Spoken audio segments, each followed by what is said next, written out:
আসসালামু আলাইকুম, সবাইকে শুভ সকাল। আমি 2024 সালে যে হালকা একটা বন্যা হয়ে গেল, সেই বন্যার সময়ে আমি আমার নেদাবুল স্মৃতি করে অর্থাৎ করদগাঁও বাজার রোডের নেদাবুল স্মৃতি করে আমি বসতে পারি নাই। এই কয়েকটা দিন আমি আমার ফাতারিয়া বাজারে সুরমার ফার্মেসিতে কাটিয়েছি। আসলে অত্যন্ত দুঃখের বিষয়, 2004 সালে বন্যায় আমার অনেক ক্ষতি হয়েছে। আর্থিক, মানসিক, শারীরিক, বিশেষ করে আমার সাংগঠনিক কার্যক্রমের অনেক স্মৃতি ছিল, সেগুলো ধ্বংস করে দিয়েছে বন্যায়। এরপরে সুদীর্ঘ পরে 2022 সালে আমার এই স্মৃতি ঘটায় বা এই বাড়িটাই আমার অনেক কিছু স্মৃতি ধ্বংস হয়ে গেছে।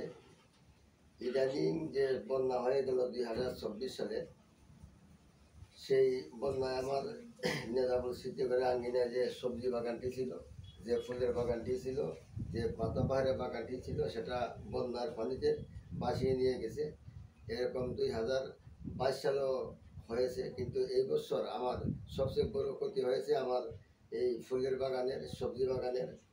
এই কয়েকটা পাতাবাহারের ছাড়া আছে, এটা এই অফিসেই ছিল, আর কয়েকটা আছে এই বাগানের আঙ্গিনায় আছে, একটু তীব্রভাবে পড়ে আছে।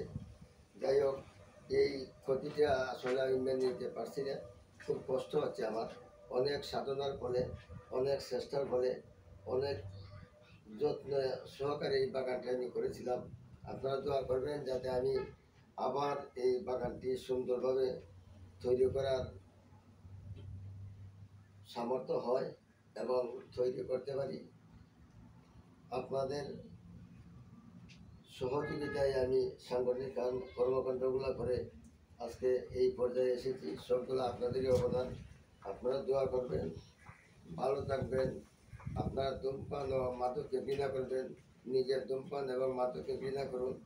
আপনাদের পরিবারের সন্তানদেরকে ধূমপান এবং মাদকের বিরুদ্ধে কাজ করতে উৎসাহিত করুন।